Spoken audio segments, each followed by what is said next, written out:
It's time for the Double Stop with Brian Sword.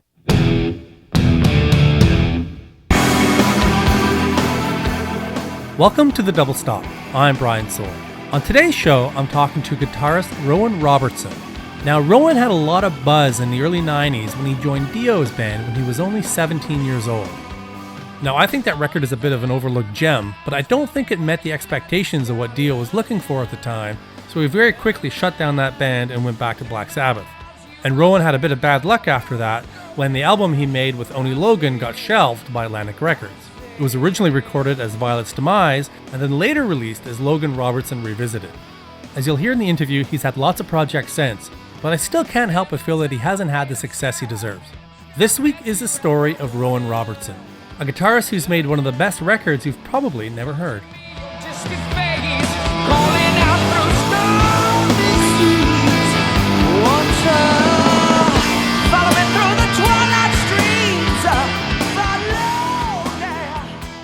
I'm from England. I was born in Bedford and raised in Cambridge.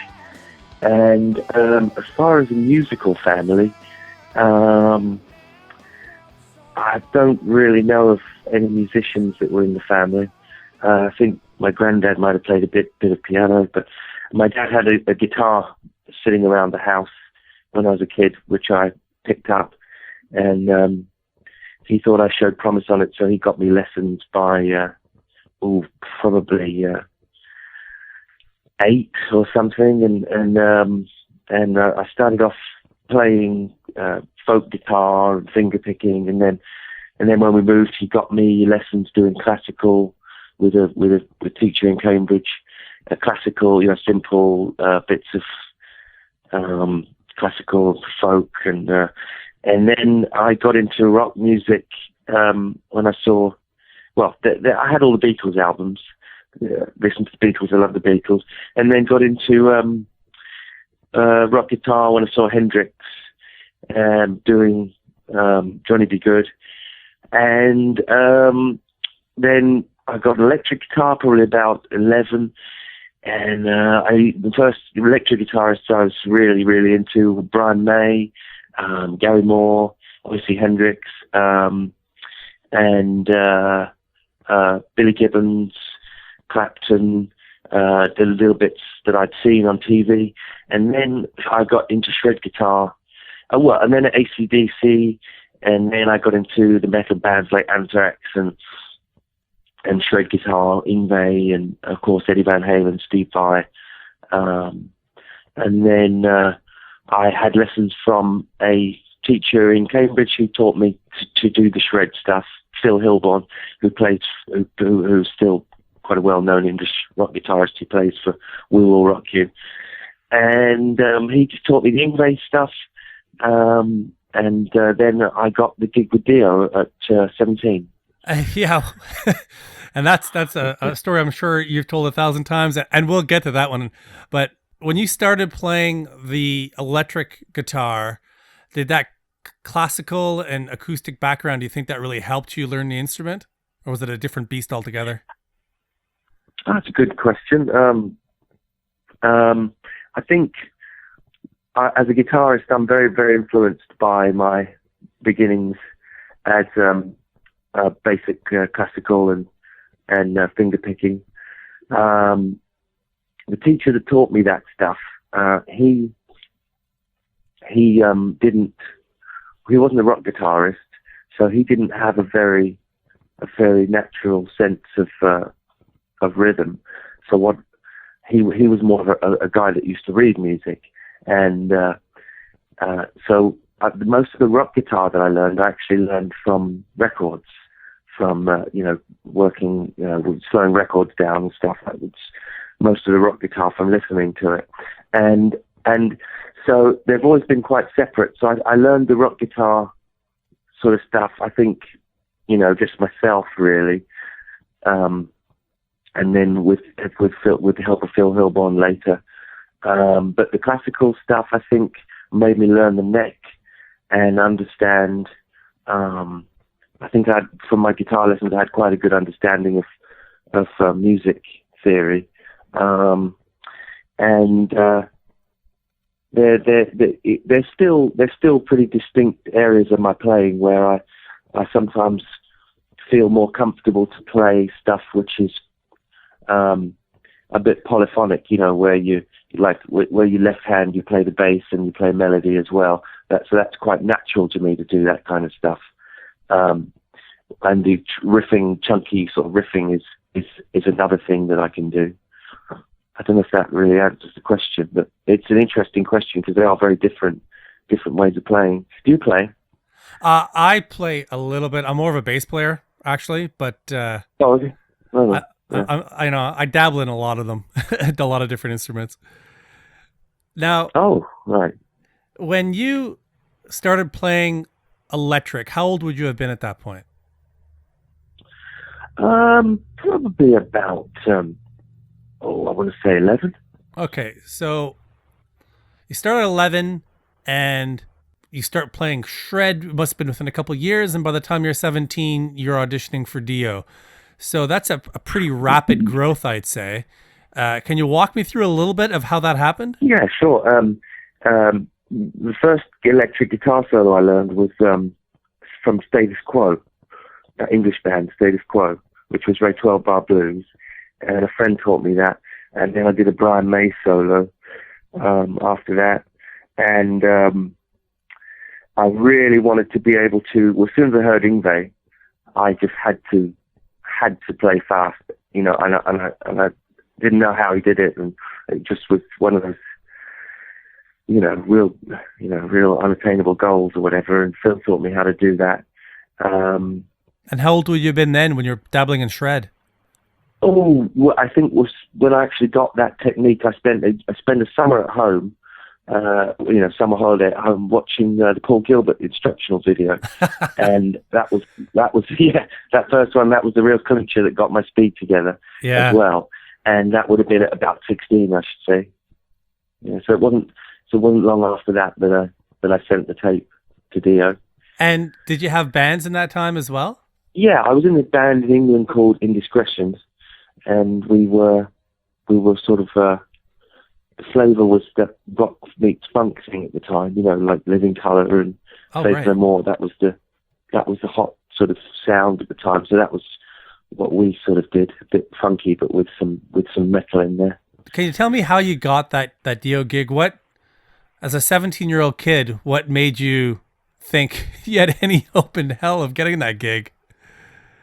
Well, I didn't. I'd heard about it, and I was such a big Vai fan that I heard that he played with Zappa at 17, and that was just all I wanted at the time. Was I've got to make it, and then I said I sent the tape off to Dio. Well, I wasn't going to send it actually. A friend of mine in Cambridge said that I must send it. He says you have to send it because what's the worst thing that can happen is they'll turn you down. Big deal. So I said, all right, well, I sent it anyway. And I didn't expect to get an audition, let alone expect to get the gig. What was on the tape? Once I got it. Well, I just sort of, I had a 4-track tape recorder, and I just, as I remember, I just sort of just shredded, rhythm and just riffing and shredding, and then I put the Last in Line recording, Dio, and I recorded a guitar solo against the one that was there. So that was the whole tape. And do you think that the fact that you were so young, because when you were announced, that was big press, was not that it was your age was really a big part of that press. Do you think that was part of the appeal to you, or was that really a secondary thing that was all about you as a player and you as a guy? Oh, well, I think, I don't know if it's exactly what you're asking, but I think my age was quite fashionable at the time to get young guitarists. Ozzy had gotten Zach, and I think that being English was something that Ronnie wanted as well. So I think both those things were in my favour. And for me, I was also new to take in. I don't know how I really felt about it actually. As far as I mean, I was certainly like any kid, quite. I was thrilled that I was getting all the press it was being like quote unquote famous or whatever. It was very appealing, exciting to a young kid, definitely. As a player, I was actually quite insecure. I think I knew that there was things that I didn't do very well, and there was things I did do very well. But the game back then was to just be the hottest, like shredder, the hottest gun. So just tear it up all you could, and that's what you did back then. I'm just trying to put myself in the mindset of a 17-year-old kid walking into a Dio audition. And I'm thinking either you're going to buckle under the pressure, or you may not really feel any pressure at all because you may be a little too young to even recognize what it means to walk in there. That's a very good point, actually, because I was very nervous before I came over, and my dad said to me, well, look, you're going to go and get a free vacation, a free holiday to America, and Yeah. you're going to get to jam with your idols. So go and have fun. Make sure and have fun. I think that helped me. And also, as you say, it's very true that I was too young to feel that kind of pressure. I think it was also, you haven't experienced any kind of insecurity or failure at that point in your life to make you a little feel those types of pressures and stuff. So it was actually, and I think also Ronnie was very, very careful to always bolster my confidence. And he said to me, look, I really want this to work. I think you're a great player and I really want this to work. So he was really rooting for me as well. Now, can you tell me a little bit about the writing process for that record? You got in the band, and I Sure. assume you jumped right into the studio, or at least a rehearsal room to start writing. Can you tell me about that? Well, it was funny actually, because first day of rehearsal, I said to Ronnie, can we play Rainbow in the Dark? And he said, no. he said, no, we're going to start writing. And I remember I said to him, oh, I'm a bit nervous. I don't know if I can do this. And he said, in typical Ronnie fashion, he goes, trust me, you're going to be fine. He was really, really good like that. And he, so what we would do is if he liked a riff, I'd put together a tape of different riffs, and if he liked one of them, he might say, "Oh, that's kind of good. Let's work on that." And I wasn't the only one that made the riffs on the album. I think he wrote the riff to Lock Up the Wolves and Night Music, and Jimmy Bain wrote riffs all over the album as well. So what Ronnie would do is he would use his band as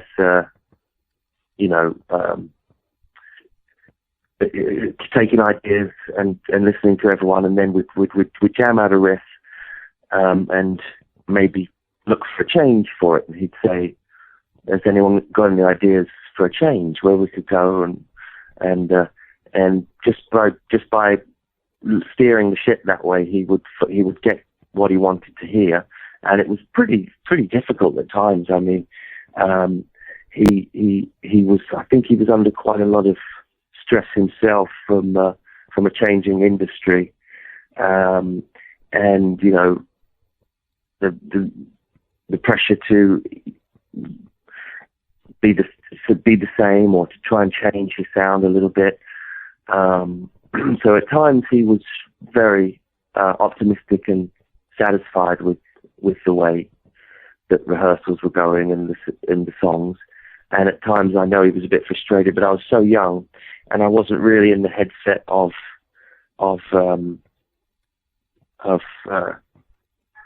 knowing what the type of rock music that he wanted was, because in my 20s, when I listened to more old Sabbath and stuff like that, and got more of an understanding of what it means to write sort of that kind of brooding, dark sort of music, because I was into shred guitar, so I think he probably found that quite difficult at times. That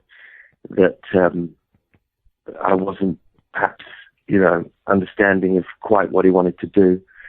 But that's how the songs were written, and we wrote 10 songs in, I think, 10 months. So we would rehearse 2 till 8, 6 days a week or 5 days a week, something like that.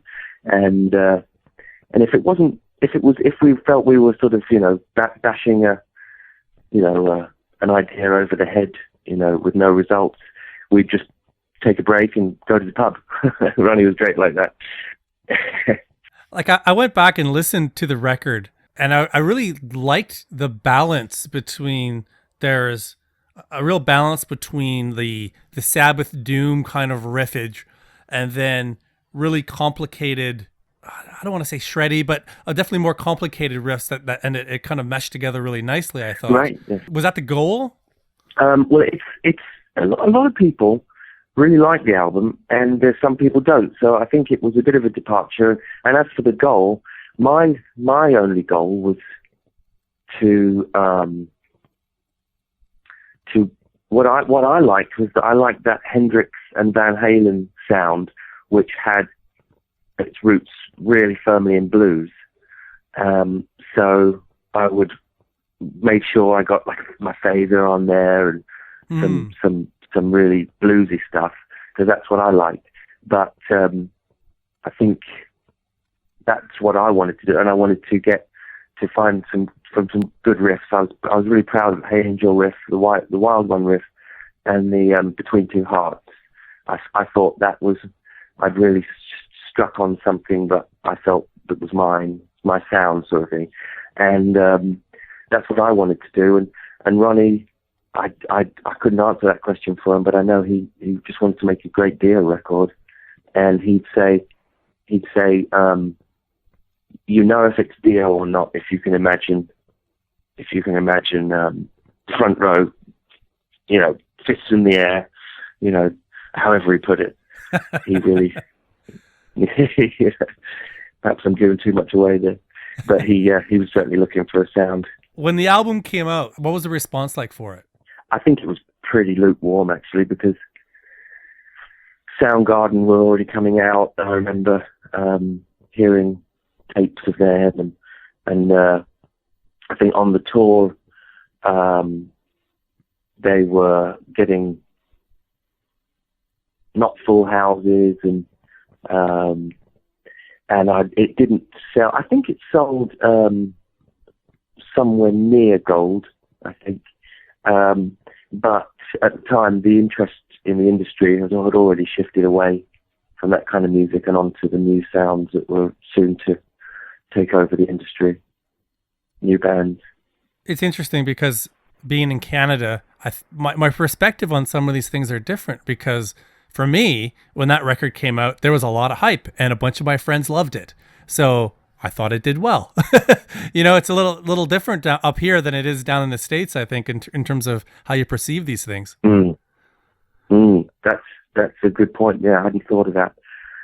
But I suppose in LA, you're in the midst of always the new thing. Oh, especially at that time. I think it's probably a little different now with the internet. But I think at that point, yeah, LA, New York would have been the hubs, yeah, and then it filtered out. Absolutely, of course, you're right there. Since the internet's changed everything, yeah. And let's talk about the experience of the tour from your side. Maybe not in terms of success, but you as a 17, maybe you're 18 by that point, out on tour, your first major tour. What was that experience like?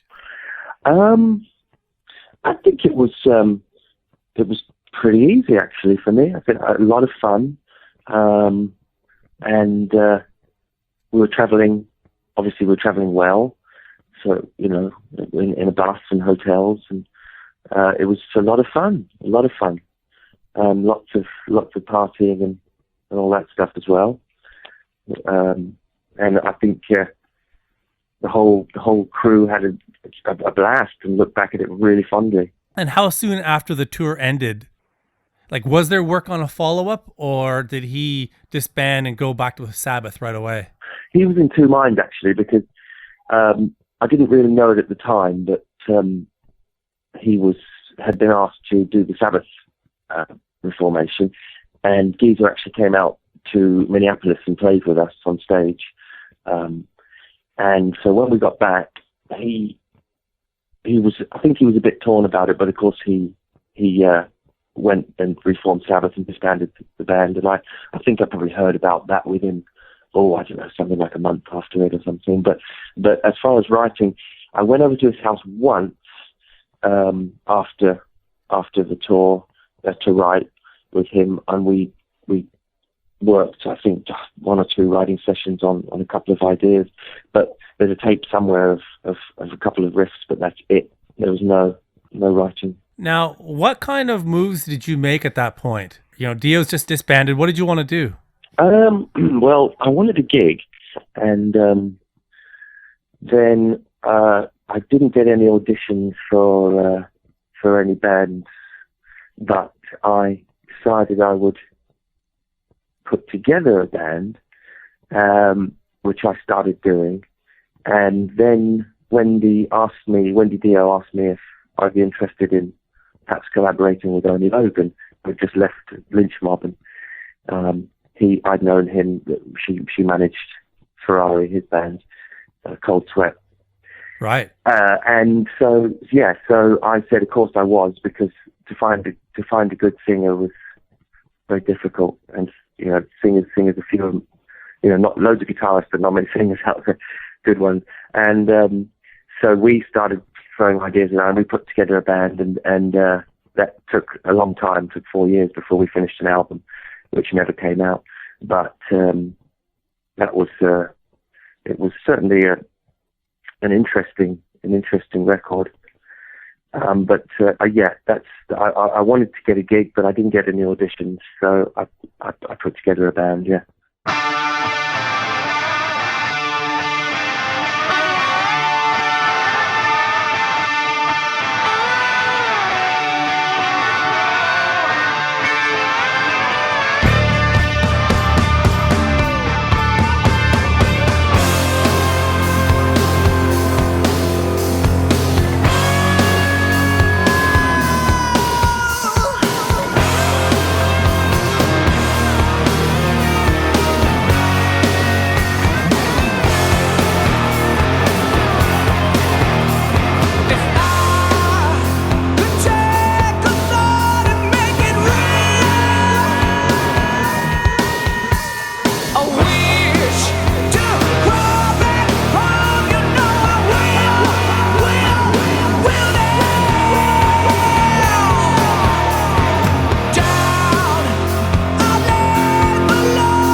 So I don't usually say this to guests, but I think that record is a masterpiece. I love that record.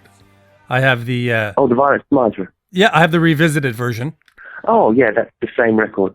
Yeah, it's the same record. I think there's a couple new tracks on it. I think essentially wonderful. It's the same record for sure. Yeah, it's exactly the same record. And I'll tell you what happened is, thanks for saying, by the way, and I'd love to re-record that or have it see the light of day someday. But the extra bonus tracks, when we delivered the record to Atlantic, they said, we don't hear a single, go back and write. So we went back and we wrote those other couple of songs on there, but I don't think they live up to the rest of the album. But we were certainly reaching for something really different, and it was certainly creative. That's the thing, is it doesn't sound like any band before, and no other band I can think of sounds like it after. It's its own thing, which is very rare. Yeah, it is. Yeah, thanks for saying. Yeah, I agree with that. It's definitely, at surface it sounds like a Zeppelin thing, but it's actually stylistically not at all like Zeppelin in ways. So can you tell me about, like you said, it took 4 years. Can you tell me about the process of that record? Because how did you find your sound on that? Well, I wanted to do some blues sounding stuff like Stevie Ray Vaughan and Aerosmith. And then I met Oni, and he wanted to do something which was more like, weird. So he, basically. So he said, well, look, listen to U2 and listen to Nico and listen to all this stuff. And I took it on, and I thought it was great. And so I used to listen to all this, different stuff. But of course, I loved Sabbath. I was exploring all that stuff as well. So, and how it was written, we came up with a handful of songs which we demoed, one of which was Beggar's Day.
There's a seed in the rain, growing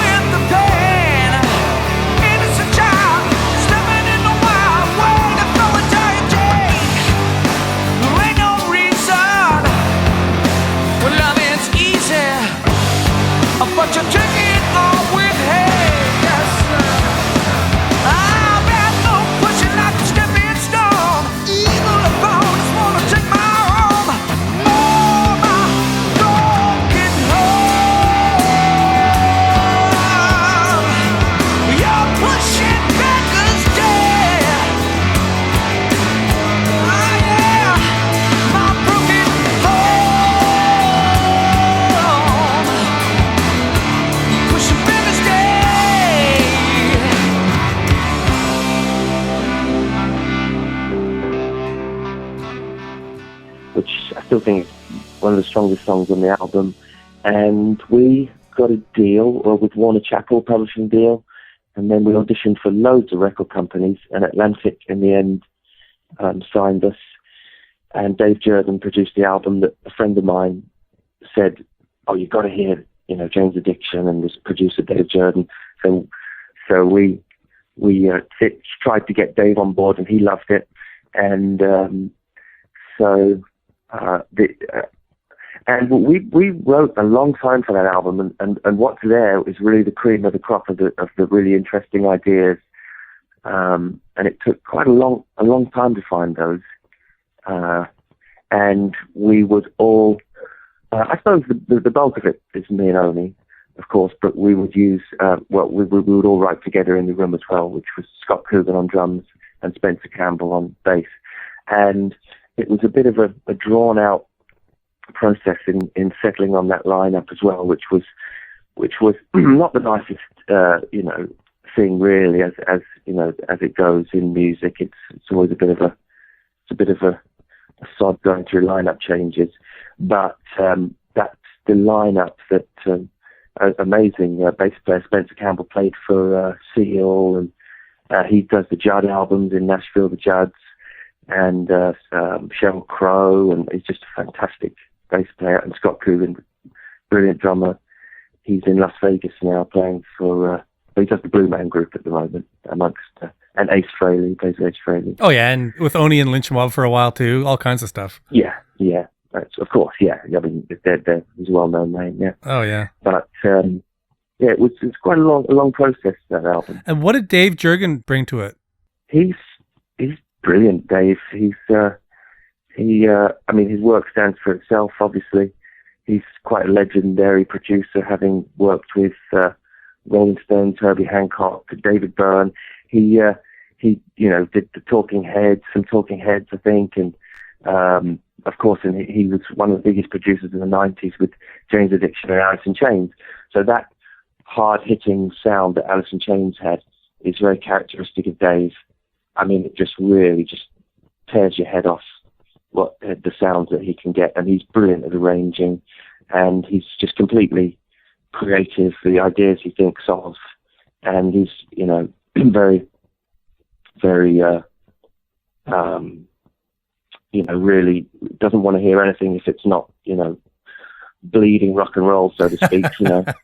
He's really, really, really, really knows what rock and roll is, as far as tough and gritty.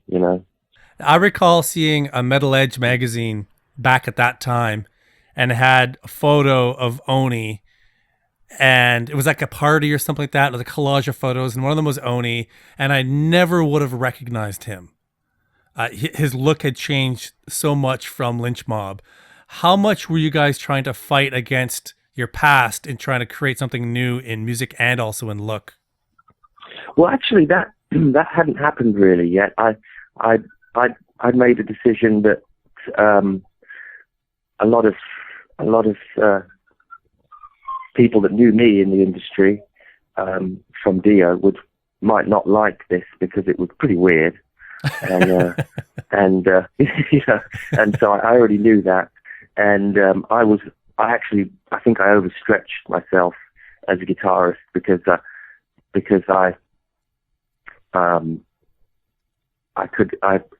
lot of things I was trying to do, I was really struggling with, but I wanted to find those sounds. I'm going off track here, but as far as the the fashion, no, that was Oni was sort of really steering the ship as far as that goes, because I mean he's a real Joni Mitchell, 60s, 70s, Laurel Canyon, rock and roll, Allman Brothers, style guy, naturally, just that's who he is. And so I think that became, the look or whatever. But as far as our past working against us, that actually was not happening at all yet. That was not even, that didn't change until mid-90s, 96, 97, when it was like a dirty word to say that you played lead guitar, Yeah. or something like that. You know what I mean? That was later. And why didn't that record come out at the time?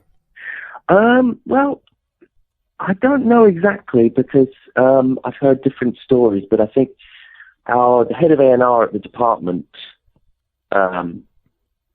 had a band, and so I think he apparently wasn't into ours coming out. And then I've also heard from Dave, actually, from the producer, that something about Atlantic was bought by for AOL stock, or was a stock, the .com thing or whatever, and got a new hand took over, and the president of the company really loved the record, but there's the guy that came in and pulled the plug on everything. And so I don't know, actually, to be honest, exactly why it didn't come out. But I don't think it had any hit singles on it. But it could have sold something.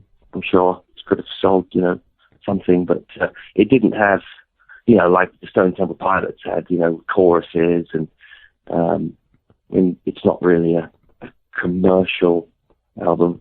No, I think that's fair to say. It's not completely commercial. Yeah, and for people like us, it's interesting because we love, those types of moods and sounds and stuff. But yeah, it's not really a commercial record.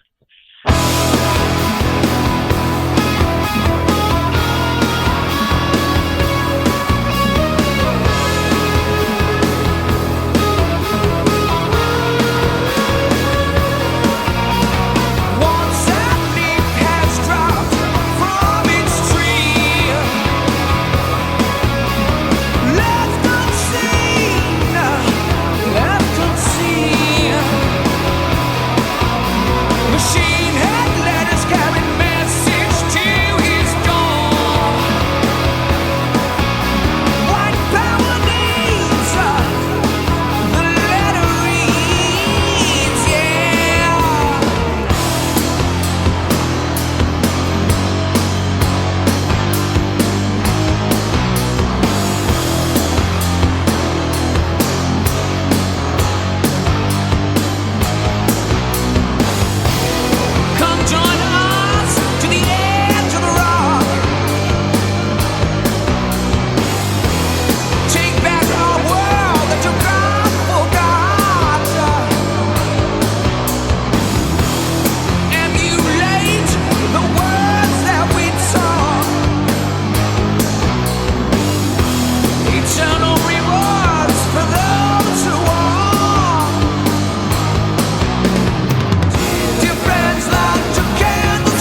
what did you do after that band fell apart then when the record didn't come out? I started just doing day jobs and playing with different local things and just went about just earning a living, really, teaching and working day jobs, and that was a period there of probably about 4 years or more when I really wasn't doing a whole lot as far as in the spotlight. And then being that I was in LA, I was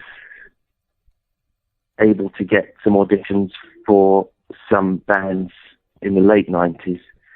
So I went out on auditions for bands and got with John Crosby and Vast, this band called Vast, who's a talented guy. He still does Vast, and I played on the second record of that and toured with them for a couple of years, I think. So that was when I felt like I'd gotten back into the industry. And what was Vast? Was that a bit of an experimental thing? Yeah, it was. As I said, it was this guy John Crosby, and he mixed basically Metallica and Enigma. Enigma is sort of a dance awesome, yeah. sounding thing. Yeah, with choir. I mean, that's probably putting not to belittle it at all, but that's basically the mash of sounds, and it was sort of a gothic thing, metal gothic sort of thing. But credit where credit's due. Definitely a talented guy. And did that lead into AM radio then? Was that next? Yeah. That was after that. I did. Yeah, not directly. I got a gig actually doing some cover stuff, and then I got an audition for that band as well. That was in 2000, I think, and that went for about 3 or 4 years, and we did lots of recording and lots of touring and everything. But it really wasn't for me because I didn't fit in. It was sort of it was kids punk pop music, and I sort of made the decision around then that I wanted to get back into hard rock music. What steps did you take to pursue that? I'd met Jeff Duncan actually on some gig with Happening Harry, local promoter here, and he invited me to join his band DC4, and that was 2006. And how was that stepping into that situation? Oh, it's been fine. They're great guys, and we all get along really well, and we're close, and we hang out. And I saw the brothers actually, Matt and Sean, the other night. We did a cover gig here doing Maiden and Priest. So we had some fun doing that, and we were going to make another record as well. And since then, I was approached by Joe Lestate to come and play with his band Bang Tango. So I've been doing that now for a handful of gigs now, probably about 7 gigs or so. And we've got some gigs lined up from April 17th to May the 9th. We're doing the Rock Cruise and the M3. And Joe is, of course, a very talented guy as well, and a brilliant front man. And Bang Tango is such an interesting fit. It's a funny thing because when I found out, I was like, wow, that's surprising, until I thought about it. I'm like, well, maybe not, What was it about that band that you felt was a good situation for you to go into? Well, listening to the old stuff with the original lineup, mm-hmm. both those guitarists were all of the band were really accomplished musicians, and it's not simple stuff to play at all. It's thoughtful and creative and a high level of musicianship. And so I can relate to those guitar parts on that level, on that level of, that kind of guitar playing. And have you done the rock cruise before with DC4, or is this going to be your first time on the cruise? I did it with DC4 about 3-4 years ago. Okay, I thought so. I've gone on the cruise a couple times. I've gone year 1 and year 3, and this is year 4. I think I'm not going this year.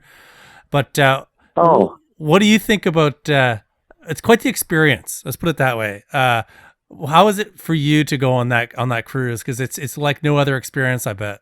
oh, it's wonderful, and I've never been to that part of the world either. So going down there to those islands was really a new experience for me, and everyone's on the cruise to have fun, and all the bands and everything, and see your friends and meet people, and it's great fun. Great fun. We're really looking forward to it this year, actually. I'm very happy to be going on it again. Your future plans with Bang Tango. So you've got some touring coming up. Are there recording plans? What's your long-term vision for it? Well, my long-term vision, hopefully we will be making a record.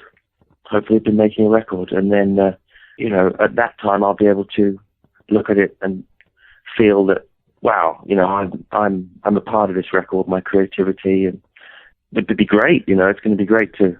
That's what I want to do. Is record. Is get my ideas out there and record. So if it gives me an opportunity to do that, again with Joe, he writes lyrics so easily and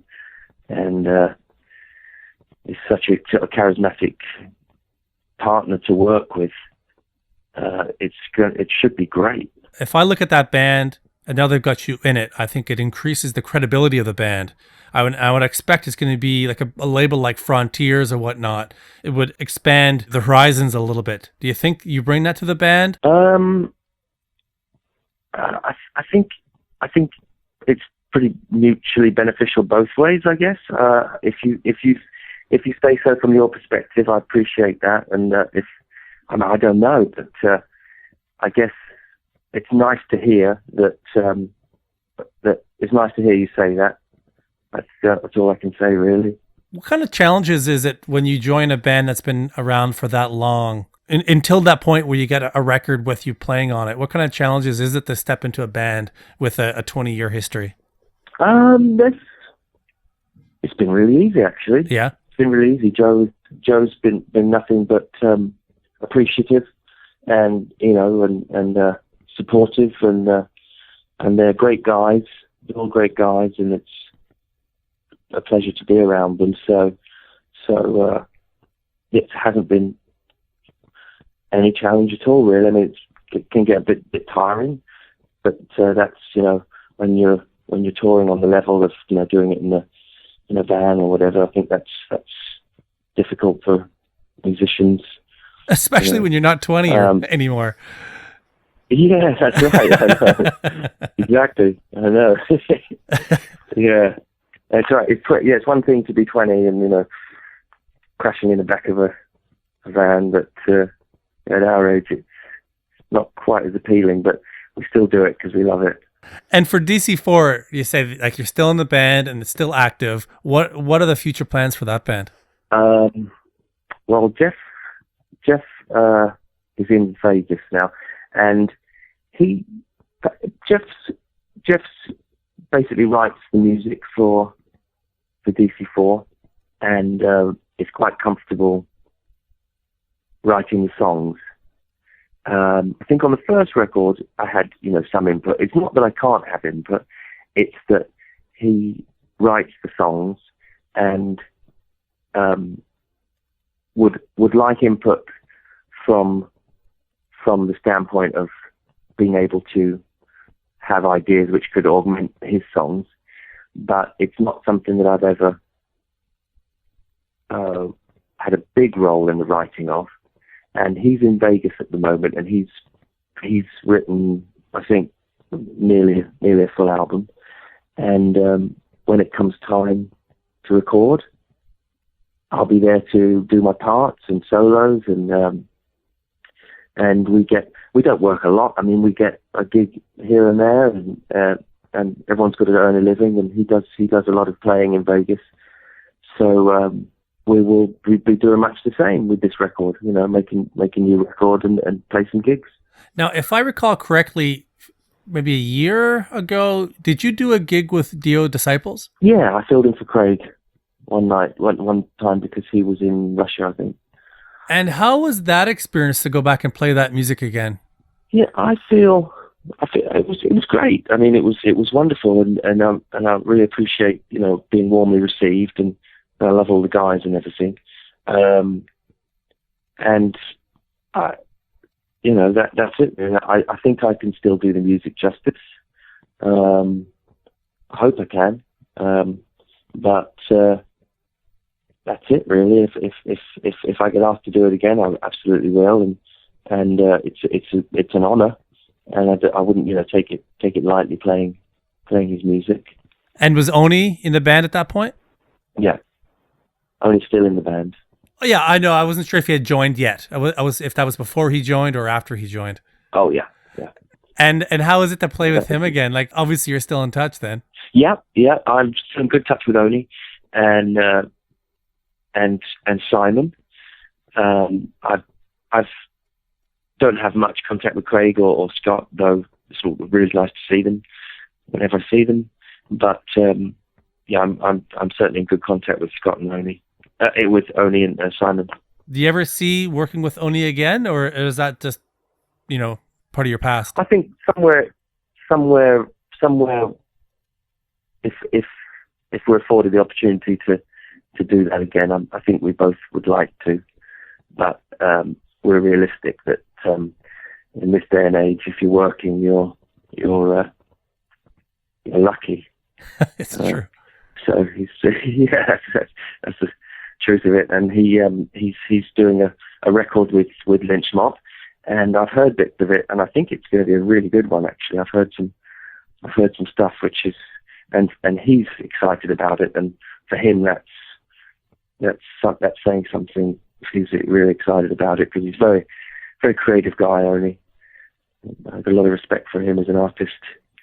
Well, thank you so much for taking the time to chat. It's been great. Any websites or like that you'd like to plug before we go? I'm on Facebook. I've got a musician page on Facebook, and I've got my friend page on Facebook, which is full. But if someone private messages me, I'm always happy to if they take the effort to seek me out and ask to be a friend, then I'll friend them. And I've got RowanRobertson.com as well, which is a pretty skeleton site, but it's got my Twitter on there. And so when everything's going on, if I'm on a tour, I'll be putting tweets out.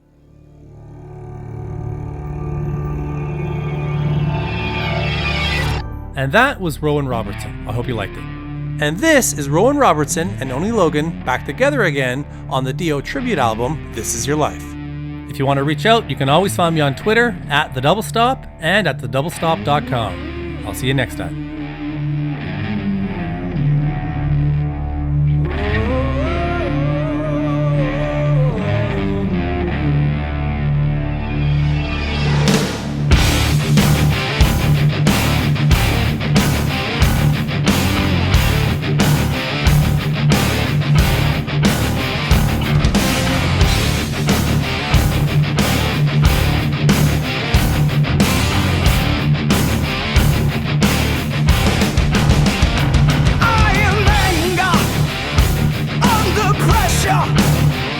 Locked in